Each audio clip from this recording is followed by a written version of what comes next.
참 예수님, 언제 시원해진대요?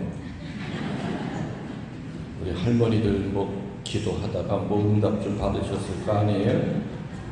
기도 열심히 하는 할머니들.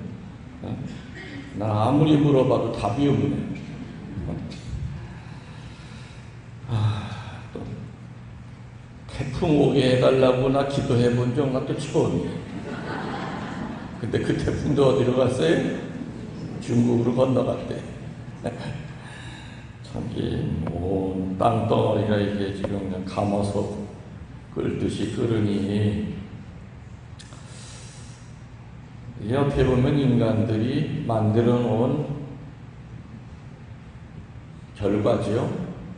지구온난화 때문에 다 인간들이 만든 거예요. 하느님이 이렇게 하실 리 없어요. 그죠? 하느님이 무슨 장난 삼아서 너 니들 타 죽어라, 목말라 죽어라, 그런 건 아니죠. 우리 인간들이 귀한 거 모르고 이 세상 함부로 했기 때문에 이제는 골막 터질 대로 터지는 것 같아요. 땅도 갈라지고 화산도 폭발하고 그냥 지금 전 지구가 아주 난리죠. 이럴 때 필요한 게 뭘까요? 비 오게 해달라고 청하는 게 아니라 회개해야죠. 하느님은 그동안 마음 아프게 해드려서 죄송합니다. 저 사람 때문에 마음 아프셨죠가 아니라 저 때문에 마음 아프셨죠 해야 돼요. 그런 기도 하셔야 돼요. 아셨어요? 지금은 가만히 이렇게 보니까 언제 비가 올 거냐 우리가 회개하면 돼. 근데 회개는 하지 않고 그냥 비만 달라고 하니까 이게 뭐가 문제가 있는 거예요.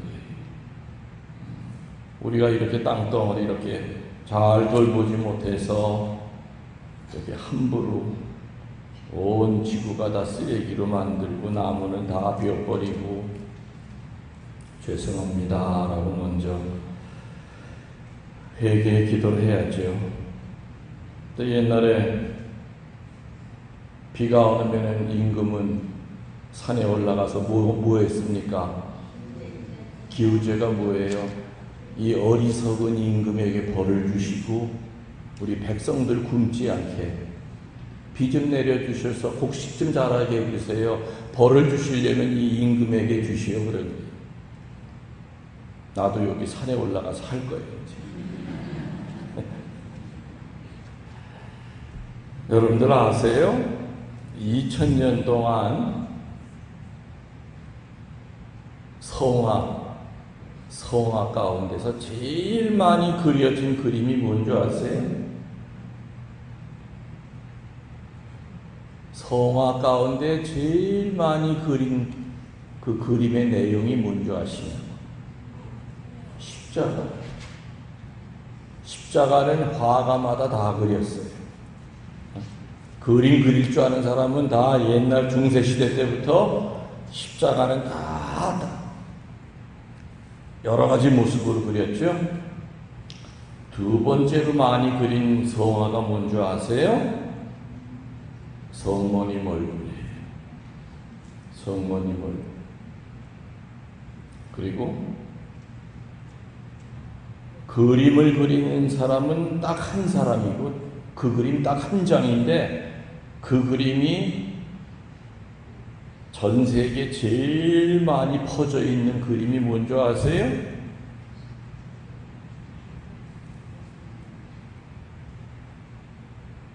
모르세요? 최후의 만찬이라는 그림 있죠? 그죠?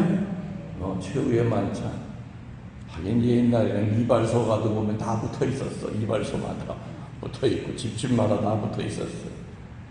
하여튼 그게 레오나르도 다빈치라고 하는 사람이 그 그림을 그렸어요. 최후의 만찬. 보신 적 있으시지? 근데 그 그림이 두 가지 때문에 유명해요. 무엇 때문에 유명할까요?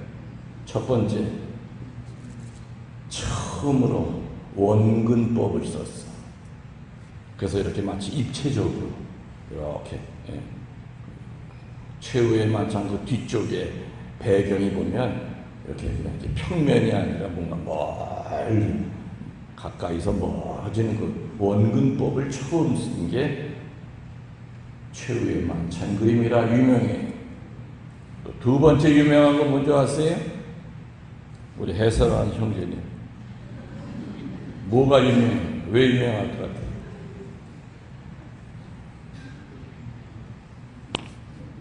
야, 이거 내가 알려면 아는 사람 나타나면 내가 그냥 손때가 묻은데 묵주 주려고 내가 준비하고 있는데 참 안 됐네. 우리 수녀님은 알겠지. 네? 아가다 수녀.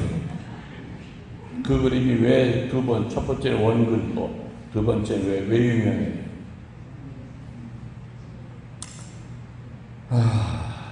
묵주 하나 굳었네. 자, 그 그림이 왜 유명한지를 설명해 드릴게요. 레오나르도 다빈치가 11제자를 그렸어요. 그리고 이제 두 사람만 그리는데 누구? 예수님이랑 유다스. 그래서 예수님의 그 모델을 할 사람을 이렇게 모았어요. 수백 명이 왔어요. 돈 준다니까. 하나하나 관상을 보다가 한 사람이 딱 그 다빈치 화가의 마음에 딱 들어. 야, 정말 예수님 얼굴이다, 이 얼굴. 그래서 그 사람한테 돈을 주고 가만히 이렇게 앉아 있으라면서 그 사람 얼굴을 가지고 최후의 만찬에 나오는 예수님의 얼굴을 아주 인자하고, 또 한편으로는 최후의 만찬이 끝나고 나면 십자가의 길을 가셔야 되죠. 그러면서도 한편으로는 아주 이렇게 비통한 그런 예수님을 그려냈어요. 그리고 난 다음에 이제 누가 남았어요? 유다스. 근데 아무리 머리를 짜내도 그렸다가 또 찍고 그렸다가 찍고 수천 장을 그려서 찢어도 마음에 드는 유다스 얼굴이 안 나타나는 거예요. 그래서는 어디 가면은 그 돈 때문에 스승을 팔아먹은 간교하고 오직 자기밖에 모르고 자기 중심으로 살다가 자살한 이 유다스의 그 얼굴 표정을 그려낼까 하다가 어디를 갔는 줄 압니까? 그래서 몇 년이 지났어. 그 몇 년 후에 야, 나는 이 작품을 완성을 못하는 건가 보다. 한 사람의 모델을 찾을 수가 없어요. 그러다가 우연히 어디를 갔느냐? 교도소를 갔어. 교도소마다 그 수인들이 철장 안에들이 이렇게 있겠죠. 그래서 철장을 지나면서 이렇게 지나다가 한 사람이 눈에 딱 들어와. 그래서 지나가다 다시 서서 그 사람 얼굴 봤더니 맞다. 저놈 얼굴이 저기 유다스 얼굴이다. 그래서 교도소장한테 특별히 부탁을 해서 내 도화지 가지고 여기 와서 철장 밖에서 저 사람 얼굴 좀 이렇게 스케치 좀 해갈 수 없냐. 아니 뭐 그러시라고. 특별히 허가를 받고요. 한 달 이상을 그 철장 밖에서 도화지를 놓고 이렇게 연필, 그 다음에 색을 칠해가면서 그리면서 진짜 유다스 깜이다. 세상에 니놈이 어떻게 몇 년 동안 여기 교도소에 숨어 있으니 내가 유다스를 찾아낼 길이 없었지. 근데 이제 마지막 다 그림이 끝나갈 때쯤에서 그 죄수가 그리는 거예요. 선생님 정말 저 기억 안 나세요? 그러는 거예요. 아니 내가 한 달 전에 너 보고 그 전에 내가 너를 본 적이 없는데 잘 생각해 보세요. 4년 전에도 저는 선생님을 보고 그때 선생님의 모델이 됐었어요. 자, 이제 짐작하시죠? 스토리가 여기까지 나왔는데도 못 알아채면 이거 정말 이거 큰일 나는 거예요. 그러면 유다스 그 얼굴을 가진 그 사람이 4년 전에 누구였다는 거예요? 4년 전에 자기가 예수의 얼굴로 모델을 했었대요. 그래서 그때 받은 돈 가지고 흥청망청하다가 술집에서 싸움이 벌어져가지고 살인을 저지르고 도망치다가 물건을 훔치고 절도죄까지 그냥 밑바닥까지 내려가가지고 결국에는 교도소에 잡혀 끌려와가지고 지금 교도소 안에서도 그냥 악다바리로 그냥 내가 저놈들한테 맞으면 안 되지. 레오나르도 다빈치는 깜짝 놀란 거죠. 4년 전에 그 아우라가 비춰지는 인자하고 온유한 예수님의 그 얼굴이 어떻게 4년 사이에 이런 얼굴로 변했을까? 그래서 최후의 만찬이라고 하는 이 그림이 유명한 것 두 번째는 예수님과 유다스의 그 모델이 한 사람이 알아들었어, 수연이? 네?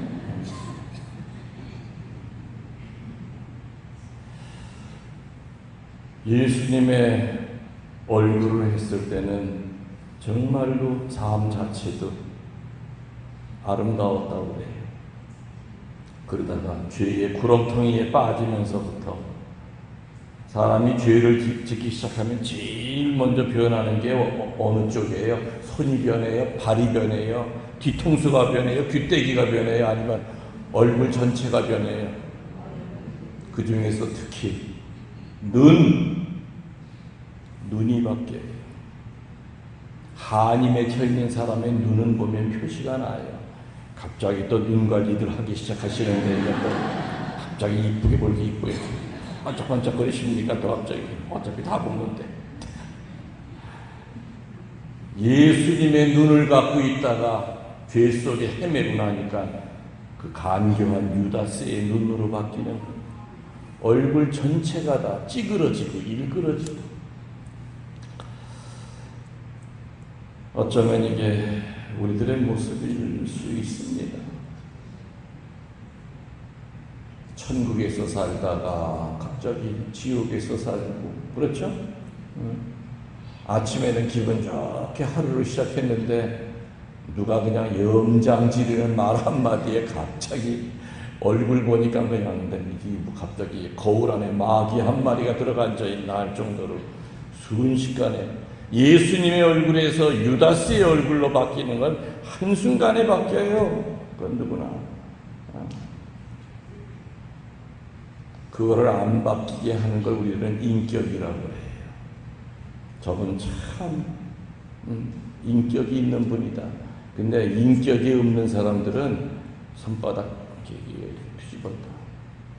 갑자기 깔깔대다가 언제 뒤집어질지 몰라. 무서워. 우리 인간은 약하죠. 말 뒤에는 우리들은 숨을 수 있어요. 자기가 하는 말 뒤쪽에 자기 본심은 따로 갖고 있을 수 있어요. 근데 그것이 행동으로 드러나고 어떤 충격이 올 때는 말 뒤에 숨어있던 행동이 같이 나오죠. 저분 참 인격이 있는 분이다. 저 사람 참 가벼워. 아유, 저 비율을 누가 맞춰. 아유, 저렇게 지금 난리 쳐도 저거 갑자기 저 바뀌어. 그렇게 평가를 받으면 사람들이 피해요. 또 소설 중에 지킬 박사와 하이드라고 하는 소설이 있어요.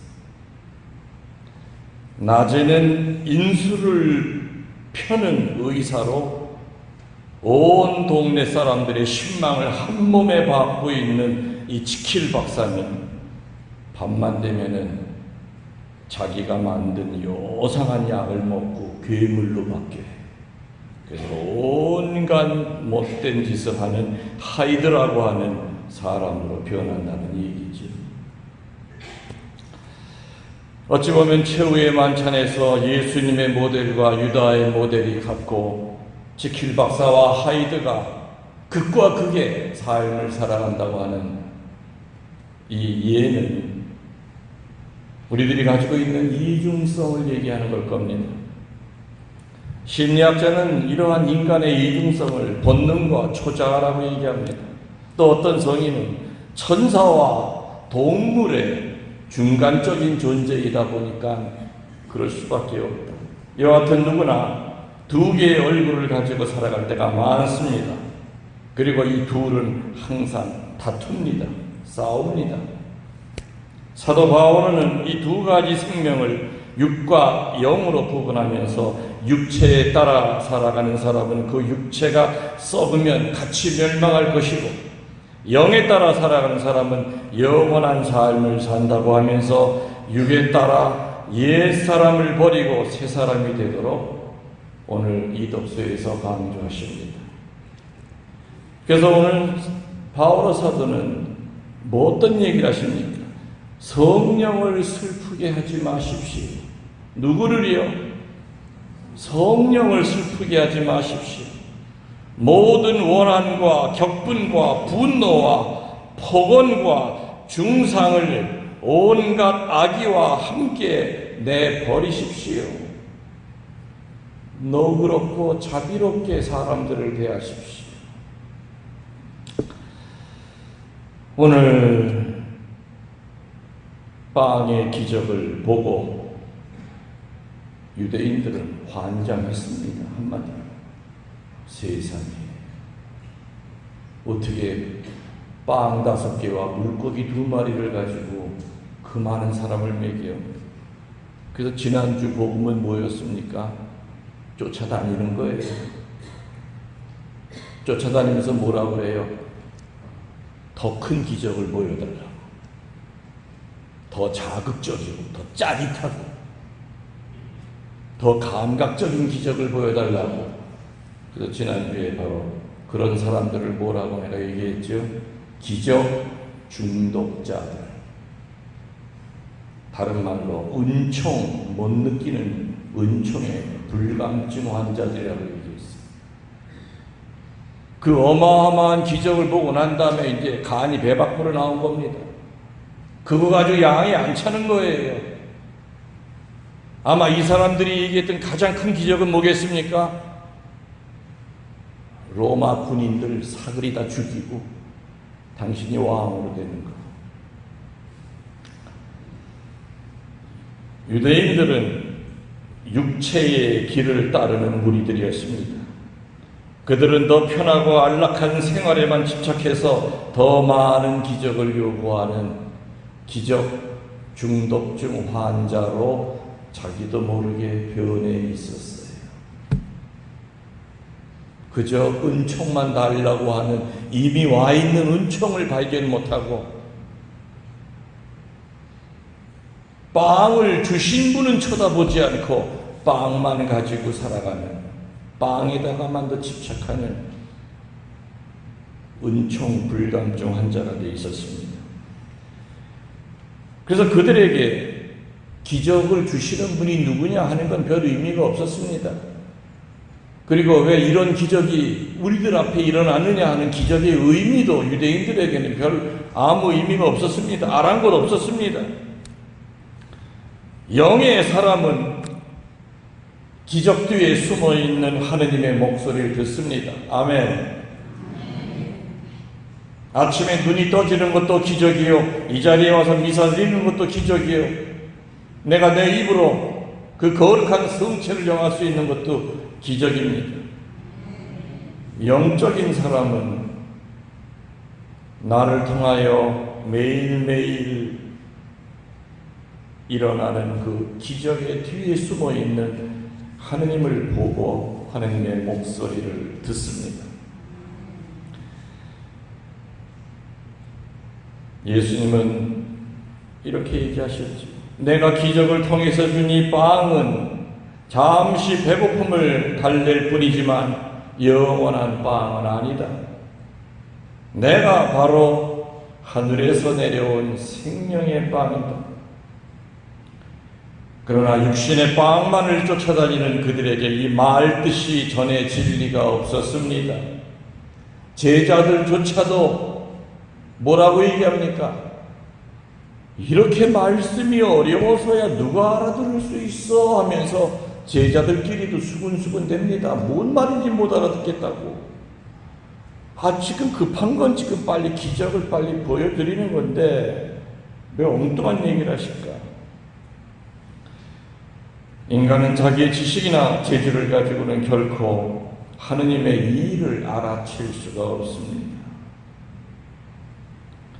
우리는 매 미사 때마다 성체 성사의 신비에 참여합니다. 제가 언젠가 얘기 드렸죠? 기적과 신비의 차이가 뭐라고 했어요? 기적은 뭐고 신비는 뭐예요? 우리가 성체 영하기 전에 사제가 성체를 들고 신앙의 기적이요 그래요? 신비요 그래요.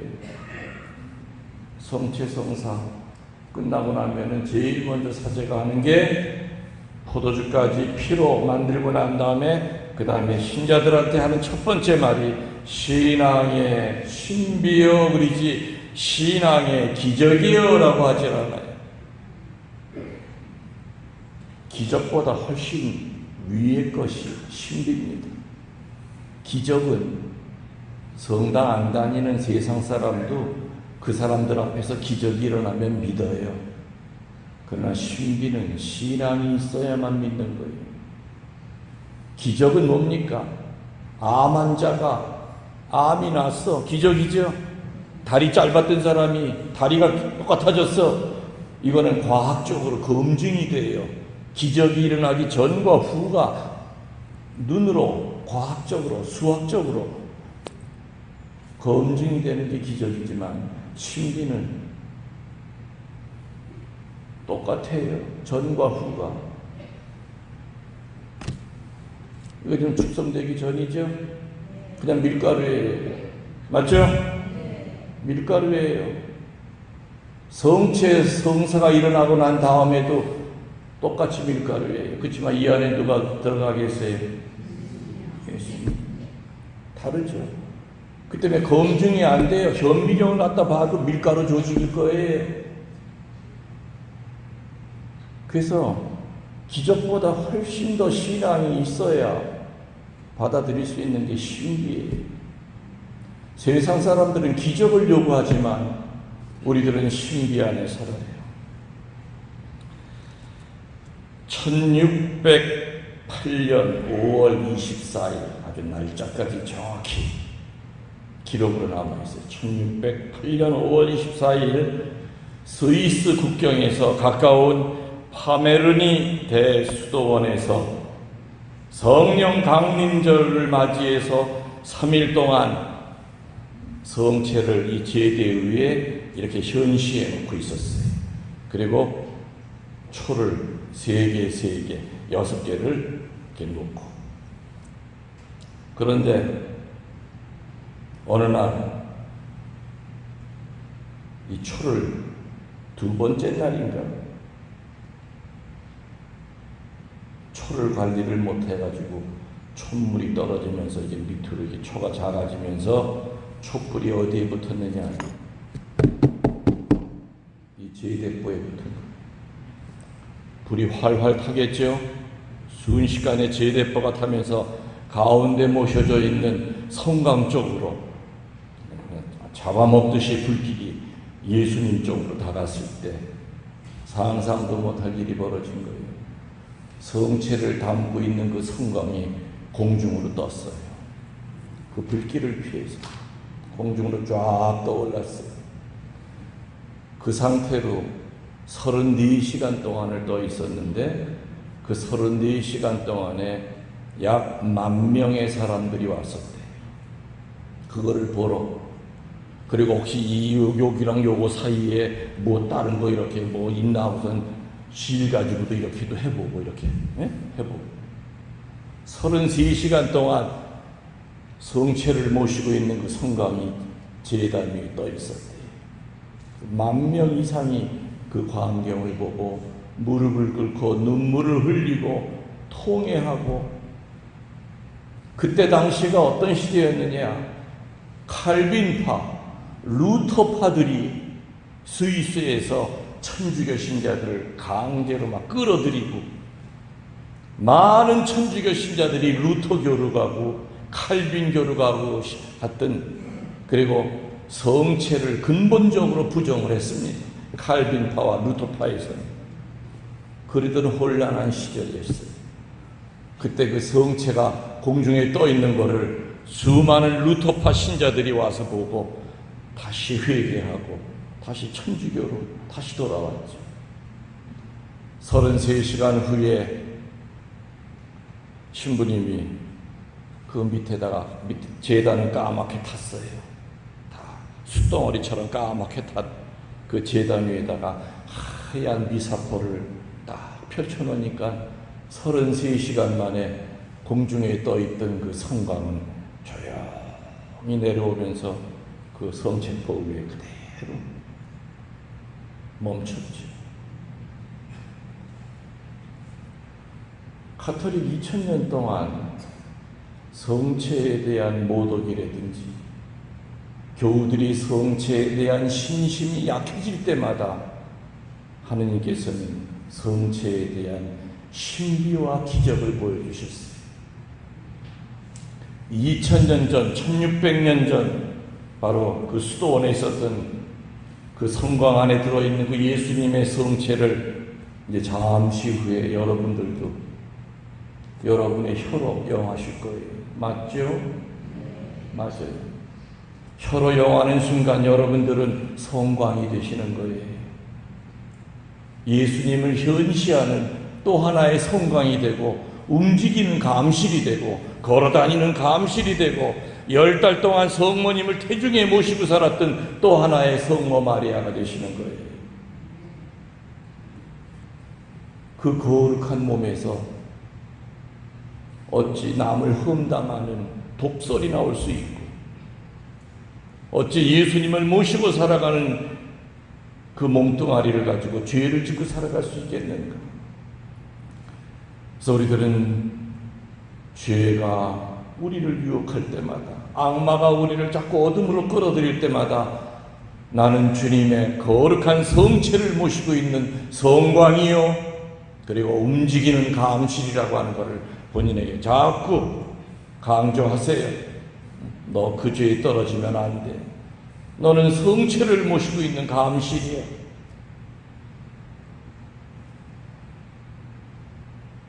(2000년) 전 유대인들은 빵의 기적을 보고 입으로 들어가 뒤로 나오는 그런 빵만을 원했지만, 예수님은 영원히 죽지 않는 생명의 빵이 바로 나 자신이요, 그게 바로 성체라고 얘기하십니다. 교회는 가, 나, 다 이 세 해를 돌아가면서 복음을 바꿉니다. 나해 중에서, 지금이 나해죠? 나해 중에서 특히 요즘 시기에 6주일 동안을 계속해서 성체 성사, 요한복음 6장을 전체를 전부 다, 요한복음 6장 전체는 바로 성체 성사에 대한 얘기입니다. 그래서 지난주에는 오병이어의 기적이 나왔고, 지난주에는 기적 중독증에 빠져서 오병이어의 기적을 눈으로 보고도 또 다른 기적 보여달라고 매달리는 어리석은 인간의 모습을 봤고, 오늘 우리들은 예수님께서 내가 바로 생명의 빵이다, 나를 달라고 그래, 나를 달라고 그래, 빵을 주는 사람을 쳐다봐라 하고 얘기하십니다. 오늘 거룩한 마음으로 사제와 신자들은 온 정성을 다하여 성체 성혈을 축성하고, 교우들은 지극히 존경하는 마음으로 성체를 영할 때 바로 이 자리가 천국임을 믿습니다. 아멘.